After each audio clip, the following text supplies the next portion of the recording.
زہے مقدر حضور حق سے سلام آیا، پیام آیا، جھکاؤ نظریں بچھاؤ پلکیں، ادب کا اعلیٰ مقام آیا، زہے مقدر۔ بسم اللہ الرحمن الرحیم۔ السلام علیکم عزیز طلباء و طالبات۔ بی اے اسلامیات لازمی کورس کوڈ 416 کے ساتھ میں ہوں آپ کی میزبان نازیہ خرم۔ عزیز طلباء و طالبات، آپ کے کورس میں شامل 20 منتخب احادیث میں سے پہلے 10 حدیث پر آپ پروگرام دیکھ چکے ہیں، اور ہمارے آج کے پروگرام میں حدیث نمبر 11 سے لے کر 15 تک احادیث شامل کی گئی ہیں۔ اس پروگرام میں متن و ترجمہ کے ساتھ آپ کو تفصیلات بھی بتائی جائیں گی کہ اس حدیث کی تفصیل کیا ہے، اور اسی کے لیے آج ہم نے متن و ترجمہ کی شہادت حاصل کر رہے ہیں جناب نور الحسن صاحب، اور تفصیل بیان کرنے کے لیے ہمارے ساتھ اسٹوڈیو میں موجود ہیں جناب پروفیسر محی الدین ہاشمی صاحب، جن کا تعلق علامہ اقبال اوپن یونیورسٹی کے کلیہ عربی و اسلامیات کے شعبہ فکر اسلامی سے ہے۔ سب سے پہلے تو میں اپنے معزز مہمان کا شکریہ ادا کرتی ہوں۔ بہت شکریہ سر، آپ نے اپنے قیمتی وقت میں سے وقت نکالا اور آپ تشریف لائے تاکہ ہمارے طالبات کو اور طلباء کو مفید معلومات مہیا کر سکیں۔ اور اس کے ساتھ ہی میں اپنے معزز مہمان نور الحسن صاحب کو دعوت دوں گی کہ سب سے پہلے وہ حدیث نمبر 11 کا متن و ترجمہ پیش کریں۔ بسم اللہ الرحمن الرحیم۔ عن جابر بن عبد اللہ الانصاری رضی اللہ تعالی عنہما ان رجلا سأل رسول اللہ صلی اللہ علیہ وسلم فقال أرأيت إذا صليت المكتوبات وصمت رمضان وحللت الحلال وحرمت الحرام ولم أزد على ذلك شيئا أدخل الجنة؟ قال نعم۔ حضرت جابر بن عبداللہ انصاری رضی اللہ تعالی عنہما سے روایت ہے کہ ایک شخص نے رسول اللہ صلی اللہ علیہ وسلم سے سوال کرتے ہوئے کہا کہ آپ فرمائیے کہ آپ صلی اللہ علیہ وسلم کی کیا رائے ہے اگر میں فرض نمازیں پڑھوں، ماہ رمضان کے روزے رکھوں، حلال کو حلال جانوں اور حرام کو حرام سمجھوں، اور اس پر کچھ اضافہ نہ کروں، تو کیا میں جنت میں جاؤں گا؟ تو آپ صلی اللہ علیہ وسلم نے فرمایا ہاں۔ عزیز طلباء و طالبات، متن و ترجمہ کے بعد ہم اس حدیث کی تفصیل کی طرف آتے ہیں۔ جیسا کہ آپ نے ترجمہ سنا اور اس سے پتہ چلتا ہے کہ اس حدیث کا موضوع ہے ارکان دین کی پابندی۔ میں اپنے معزز مہمان جناب پروفیسر محی الدین ہاشمی صاحب سے سوال کرنا چاہوں گی کہ کیا جنت میں جانے کے لیے نماز، روزہ اور حلال چیزیں ہی کھا لینا کافی ہے، یا باقی کچھ اور امور کا بھی خیال رکھنا چاہیے؟ بسم اللہ الرحمن الرحیم۔ الحمدللہ رب العالمین والصلاة والسلام علی سید المرسلین۔ حدیث مبارکہ جس کی تلاوت کی گئی اور ترجمہ بیان ہوا، یہ دین کی تفہیم کے اعتبار سے کچھ ہمیں بنیادی اصول اور ضوابط بتاتی ہے۔ اس حوالے سے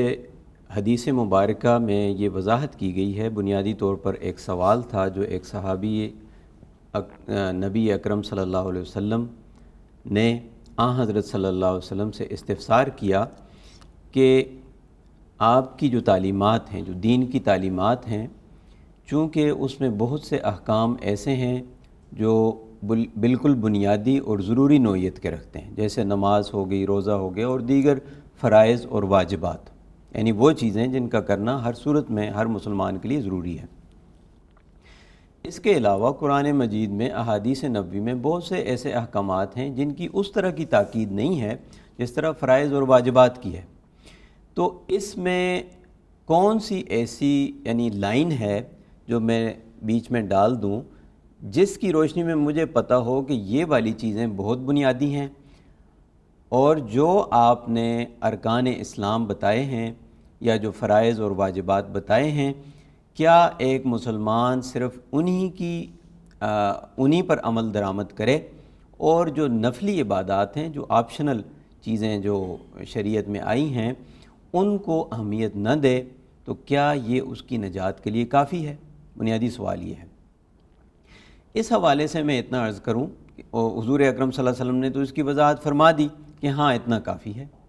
یعنی نجات کے لیے اتنا کافی ہے۔ البتہ یہ سوال پیدا ہوتا ہے کہ اگر نجات کے لیے اتنا ہی کافی ہے تو دیگر جو احکامات ہیں، جو تعلیمات ہیں، جو نوافل ہیں، وہ کیوں شریعت میں بیان ہوئے، اور قرآن اور احادیث کی تعلیمات ان سے کیوں بھری ہوئی ہیں، ان کی کیا حکمت ہے؟ تو بنیادی طور پر اس کے پیچھے جو حکمت ہے، اور اس کو ہم سمجھ سکتے ہیں اپنی روزمرہ زندگی سے بھی، کہ ہماری روزمرہ زندگی میں کچھ چیزیں ایسی ہوتی ہیں جو بیسک نیسیسٹیز ہوتی ہیں، بنیادی ضرورت ہے، جیسے ہمارا خوراک ہے، لباس ہے یا مکان ہے۔ یہ ہماری بنیادی ضروریات ہیں کہ ان کے بغیر تو انسان جو ہے نا وہ زندگی کا تصور کرنا بھی محال ہے۔ اس کے علاوہ کچھ چیزیں ایسی آتی ہیں جن کو شریعت کی اصطلاح میں حاجیات کہا جاتا ہے، یعنی جو شریعت کی ٹرمینالوجی ہے، اسلامی فقہ کی جو ٹرمینالوجی ہے، اس میں اسلامی احکامات کو 3 کیٹیگریز میں ڈیوائیڈ کیا گیا ہے۔ پہلی کیٹیگری ہے ضروریات۔ ضروریات سے مراد وہ بنیادی چیزیں جن کے بغیر شریعت کا سٹرکچر، اس کی عمارت کھڑی نہیں ہو سکتی، جیسے ارکان اسلام ہیں۔ جو دوسری قسم ہے وہ حاجیات کی ہے۔ حاجیات سے مراد یہ ہے کہ ان کی نوعیت اس طریقے پر بنیادی ضروریات کی تو نہیں ہے، لیکن اس کے باوجود یہ بہت امپارٹنٹ چیزیں ہیں کہ ان کے بغیر آدمی بعض دفعہ اپنی منزل تک پہنچنا اس کے لیے بڑا مشکل ہوتا ہے۔ روزمرہ زندگی میں آپ کو اس کی مثالیں مل سکتی ہیں، جیسے مثال کے طور پر آج کی دنیا میں آپ تیز رفتار سواریوں کی مثال لے سکتے ہیں، ہوائی جہاز ہے، دوسری تیسری چیزیں، کہ انسان ان کے بغیر بھی زندہ رہ سکتا ہے، یعنی اس کے بغیر بھی جب یہ چیزیں نہیں تھیں، بجلی نہیں تھی، یہ تمام سہولتیں نہیں تھیں، انسان زندہ رہ رہا تھا۔ ان کو آپ بیسک نیسیسٹیز میں تو شمار نہیں کرتے، لیکن اگر یہ زندگی سے نکل جائیں تو آپ کی زندگی انتہائی مشکل ہو جاتی ہے۔ اسی طرح شریعت کے احکام میں بھی ایک کیٹیگری یہ ہے جن کو حاجیات کہا جاتا ہے۔ جو تیسری قسم ہے ان کو کہا جاتا ہے تحسینیات، یعنی وہ چیزیں جو ایک زندگی کو خوشگوار بنانے کے لیے ضروری ہوتی ہیں، نہ وہ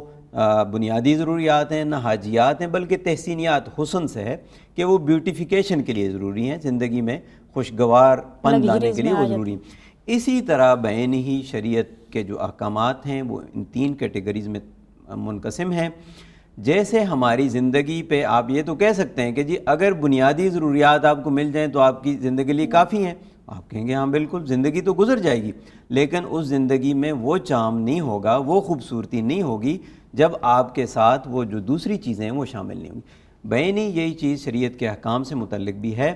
کہ بنیادی طور پر تو آپ شریعت کی ریکوائرمنٹس پوری کر دیں گے جب آپ فرائض اور واجبات پر عمل پیرا ہوں گے، لیکن اگر آپ نوافل کو اور ان احکام کو جو شریعت نے بیان کیے ہیں اگر آپ ان کو صحیح معنوں میں عمل پیرا نہیں ہوں گے تو دین کی جو بلڈنگ ہے اس کی ایک سٹرکچر تو بن جائے گی، لیکن اس کے اندر کی جو خوبصورتی ہے وہ آپ قائم نہیں رکھ سکیں گے۔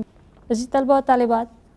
حدیث نمبر 11 جس میں ارکان اسلام کی پابندی کے متعلق بتایا گیا کہ نبی اکرم صلی اللہ علیہ وسلم نے فرمایا کہ تم نماز، روزہ اور حلال چیزیں کھاؤ، تو اس کے متعلق ہم نے سوال کیا اپنے پروفیسر صاحب سے، تو انہوں نے جو جواب دیا ہے اس میں آپ جان لیں کہ کیسے اگر ضروریات، حاجات اور تحسینات جو ہیں ان کا استعمال کیسے کیا جائے اور بیسک نیسیسٹیز جو ہیں اس کے علاوہ باقی جو چیزیں ہیں ان امور کا بھی خیال کیسے رکھنا چاہیے۔ اس کے ساتھ ہی میں جناب نور الحسن صاحب کو دعوت دوں گی کہ حدیث نمبر 12 کا متن و ترجمہ پیش کریں۔ عن خالد بن عمرو القرشی عن ابی حازم عن سهل ان النبي صلی اللہ علیہ وسلم وعظ رجلا فقال ازهد في الدنيا يحبك الله وازهد فيما ايدي الناس يحبك الناس۔ خالد بن عمرو قرشی سے روایت ہے کہ انہوں نے ابی حازم اور ابی حازم نے سہیل سے روایت سنی کہ نبی اکرم صلی اللہ علیہ وسلم نے ایک شخص کو نصیحت کرتے ہوئے فرمایا تو دنیا سے بے رغبتی اختیار کر، اللہ تجھے دوست رکھے گا، اور جو چیز لوگوں کے پاس ہو اس سے بھی بے رغبتی اختیار کر تو لوگ تجھ سے پیار کریں گے۔ جزاک اللہ۔ دنیا سے بے رغبتی کا مطلب ہے یہاں پر جو موضوع بیان ہوا ہے حدیث کا زہد کی فضیلت، اور اسی کے بارے میں ہم سوال کرنا چاہیں گے اپنے معزز مہمان سے۔ سر ہمیں بتائیے کہ زہد اور قناعت کا مفہوم کیا ہے، اس کو ہمارے طلباء کے لیے ذرا واضح کر دیں۔ یہ جو مفاہیم ہیں زہد اور قناعت، صبر اور شکر اور دوسرے بہت سے مفاہیم ہیں، یہ عام طور پر ان کی صحیح انڈرسٹینڈنگ نہیں ہوتی۔ اس حوالے سے جو احادیث میں اور قرآن میں ان چیزوں کا مفہوم آیا ہے، بعض اوقات اس کی بھی صحیح تفہیم نہیں ہوتی، جس کی وجہ سے کچھ مسائل سامنے آتے ہیں۔ زہد اور قناعت، بنیادی طور پر اس کا تصور یہ ہے کہ آپ کے سامنے دو چیزیں ہیں۔ ایک چیز انتہائی قیمتی، انتہائی مرغوب اور اللہ تعالیٰ کو انتہائی پسندیدہ ہے۔ دوسری طرف آپ کے سامنے مثال یعنی آپ کے سامنے دو آپشنز ہیں، دو آپشنز میں سے اگر اور دونوں چیزیں اچھی ہیں، اگر آپ کو یعنی یہ کہا جائے کہ آپ دونوں لے لیں تو تب تو ٹھیک ہے، لیکن اگر آپ کے پاس ایسا ہو کہ آپ نے ان دونوں میں سے ایک کو اختیار کرنا ہے تو پریفرنس کا ایشو آتا ہے کہ آپ نے ان دونوں چیزوں میں سے کس کو ترجیح دینی ہے۔ یقیناً آپ جو ترجیح دیتے ہیں وہ اس چیز کو دیتے ہیں جو قیمت کے لحاظ سے، اپنی افادیت کے لحاظ سے دوسری چیز سے اعلیٰ اور بلند تر ہوتی ہے۔ بینی زہد اور قناعت کا بھی یہی مفہوم ہے۔ اللہ تعالیٰ کی نعمتوں میں سے کچھ نعمتیں اللہ تعالیٰ نے اس دنیا میں رکھی ہیں، کچھ نعمتیں اللہ تعالیٰ نے آخرت میں رکھی ہیں۔ دنیا بھی اللہ تعالیٰ کی نعمت ہے، لیکن بعض دفعہ زہد کے مفہوم میں یہ سمجھا جاتا ہے کہ دنیا ایک ایسی چیز ہے جو قابل نفرت ہے اور انسان کو دنیا سے کنارہ کشی اختیار کر دینی چاہیے اور اس سے دور ہو جانا چاہیے، جو عیسائیت کے ہاں ایک تصور ہے جس کو رہبانیت کہا جاتا ہے۔ رہبانیت بنیادی طور پر یہ چیز ہے کہ آپ دنیا سے قطع تعلق ہو جائیں، جبکہ قرآن مجید اس کی صراحت سے نفی کرتا ہے اور یہ کہتا ہے لا رہبانیت ورہبانیت ابتدعوہا ما کتبناہا علیہم، کہ عیسائیوں نے رہبانیت کو اپنے اوپر خود فرض کر لیا ہے، ہم نے ان پر یہ فرض نہیں کیا۔ اور حضور اکرم صلی اللہ علیہ وسلم نے بھی یہ کہا کہ رہبانیت ہمارے دین کا حصہ نہیں ہے۔ کہنے کا مقصد یہ ہے کہ دنیا سے دوری یا دنیا سے متعلق جو احادیث ہیں جس میں یہ ذکر ہوتا ہے کہ دنیا کی کوئی قیمت نہیں ہے اللہ کی نظر میں، اس کا بنیادی طور پر مفہوم یہ ہے کہ جب ایسی سچویشن آپ کے سامنے آ جائے کہ دنیا کا کوئی فائدہ آپ کے اخروی فائدے کے ساتھ اس کا تعارض، کوئی کنٹراڈکشن پیدا ہو جائے، ان دونوں آپشنز میں سے آپ کو ایک آپشن اختیار کرنا پڑے، تو یقیناً ظاہر ہے کہ جو آخرت کے فوائد ہیں، جو روحانی فوائد ہیں، وہ دنیاوی فوائد سے اور جسمانی فوائد سے بلند تر اور اعلیٰ ہوتے ہیں۔ تو زہد اور قناعت کا بنیادی مفہوم یہی ہے کہ جب آپ کے سامنے کوئی فوری فائدہ ہو اور دوسری طرف اللہ تعالیٰ کا کوئی حکم ہو،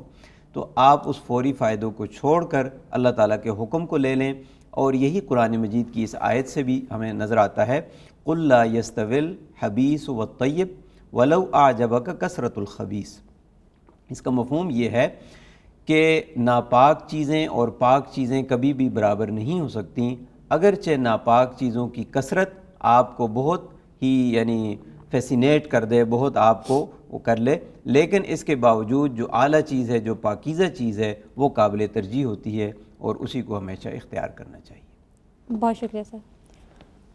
عزیز طلباء و طالبات، جیسا کہ آپ نے سنا کہ دنیا سے بے رغبتی کا مطلب رہبانیت نہیں ہے، یعنی آپ دنیا سے کٹ آف ہو کر ایک کنارے میں چلے جائیں یا ایک جنگل میں چلے جائیں اور وہاں عبادت کرتے رہیں، بلکہ اس کا مطلب دنیا سے بے رغبتی کا مطلب یہ بھی ہے کہ آپ دنیا میں رہتے ہوئے اللہ تعالیٰ کی نعمتوں کا شکر ادا کریں اور اس کو صحیح طریقے سے استعمال کریں۔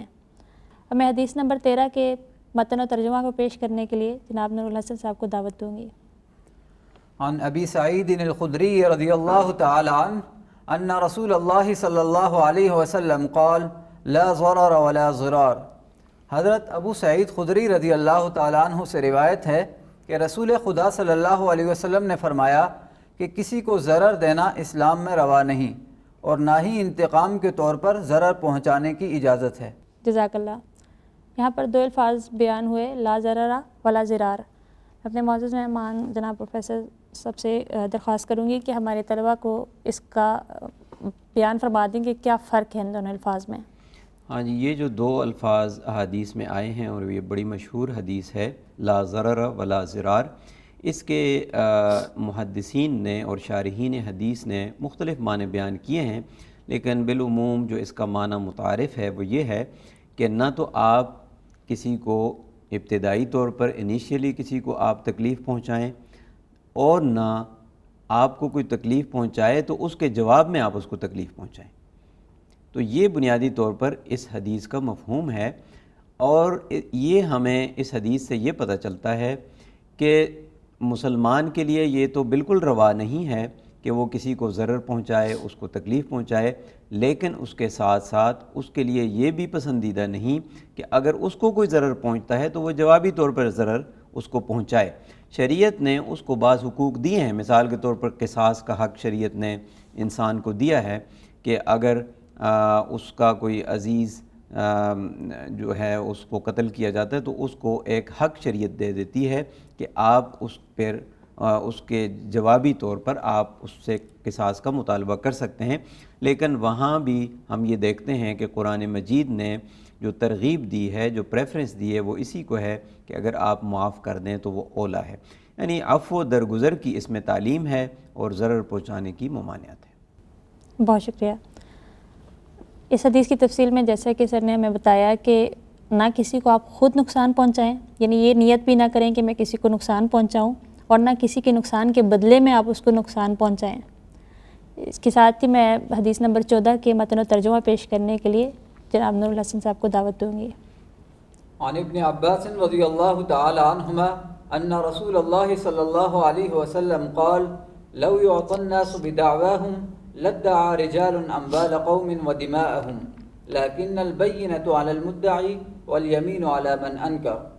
حضرت ابن عباس رضی اللہ تعالیٰ عنہما سے روایت ہے کہ رسول خدا صلی اللہ علیہ وسلم نے فرمایا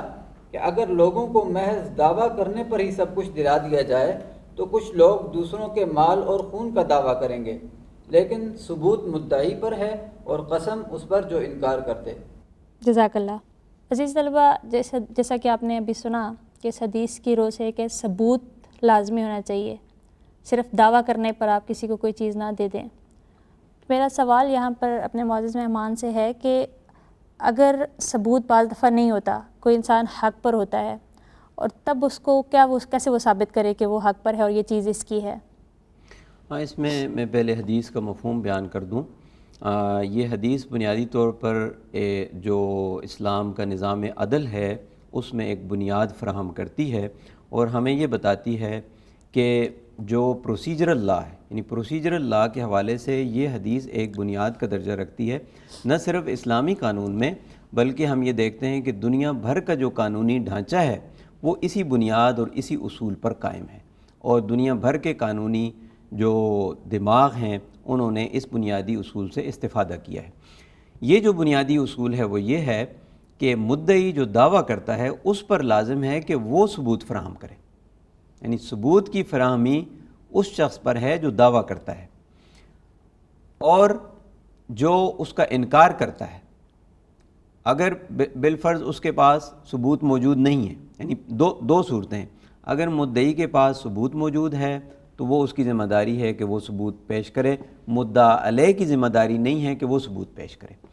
لیکن اگر مدعی کے پاس کوئی ثبوت مناسب موجود نہیں ہے تو دوسرا سٹیپ یہ ہوگا کہ جو مدعا علیہ ہے اس کو کہا جائے گا، جو انکاری ہے کہ جو کہتا ہے کہ نہیں اس کا دعویٰ درست نہیں ہے،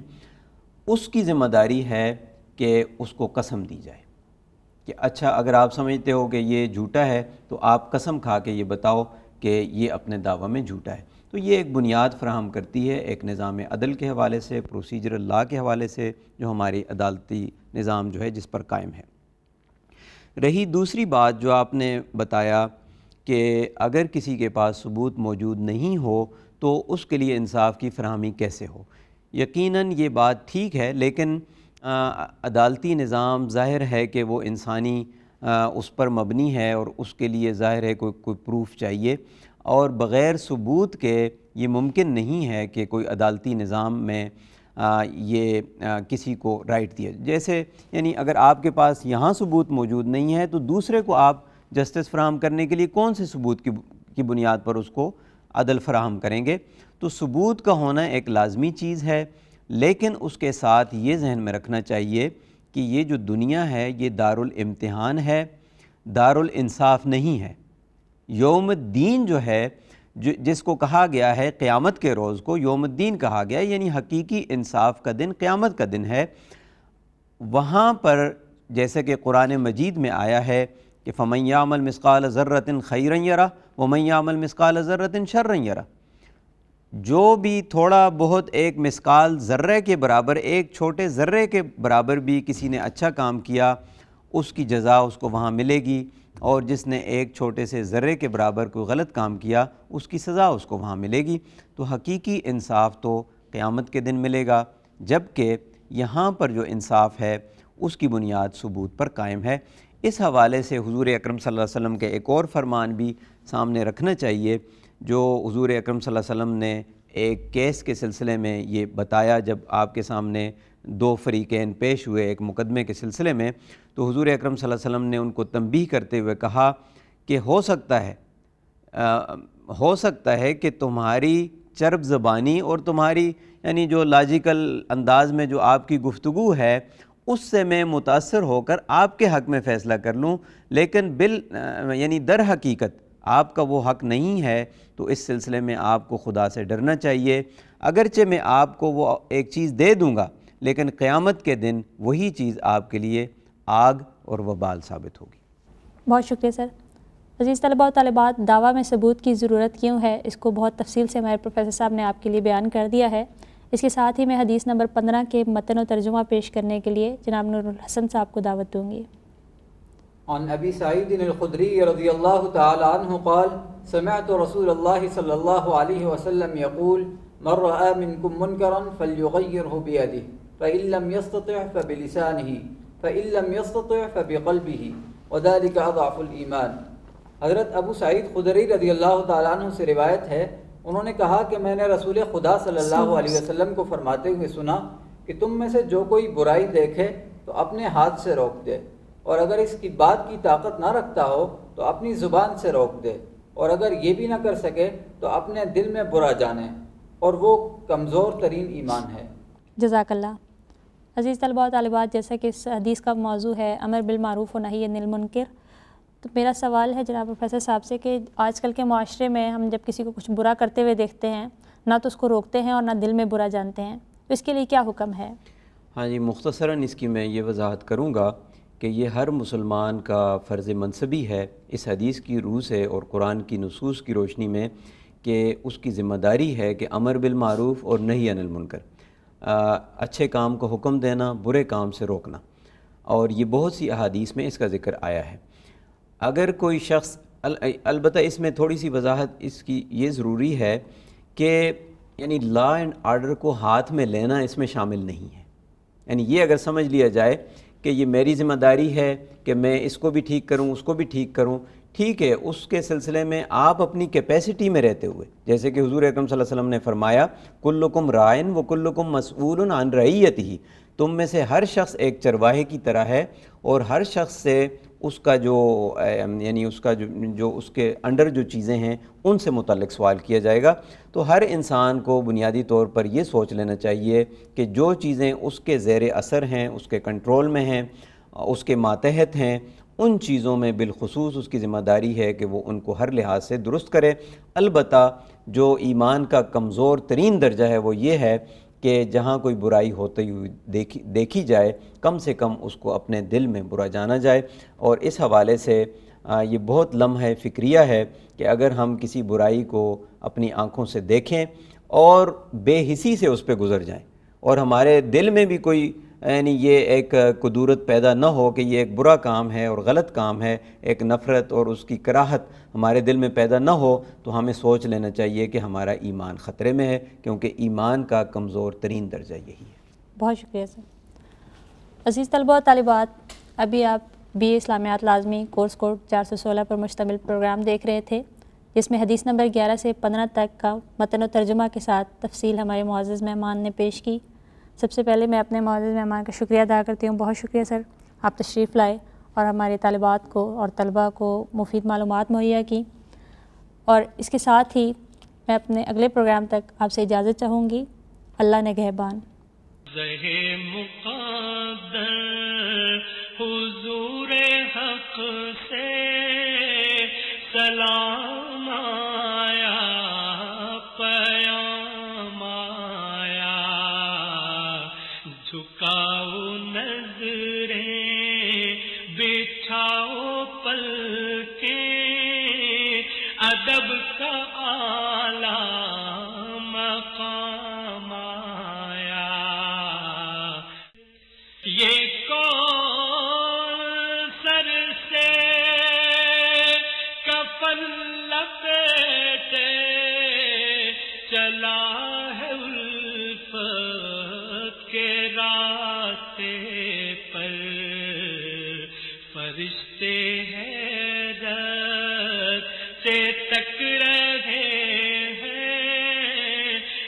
کون